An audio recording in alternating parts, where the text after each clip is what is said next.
Good afternoon. My name is Hunter, and I'm an undergraduate student in Principles of Ecology at Northern Michigan University in the Department of Biology.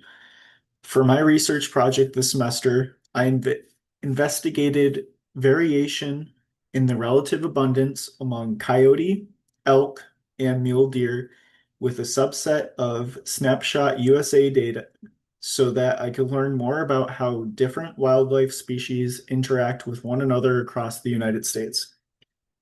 I selected these species for my project because I wanted to see how two prey species may relate to a predator species. To achieve my goal, I used a subset of snapshot camera trap data, which allowed me to calculate relative abundance for my three species and examine the differences in relative abundance between years among my target taxa. For data analysis, I calculated the number of detections per 100 trap nights for each of my species at Snapshot USA sites in a part of Montana that collected data for the Snapshot project.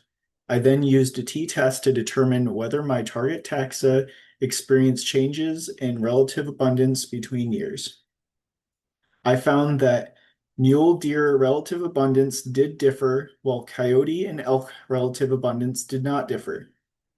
Based on my results, my hypothesis that as the forest percentage decreases, so will the abundance of coyote, mule deer, and elk was partially supported.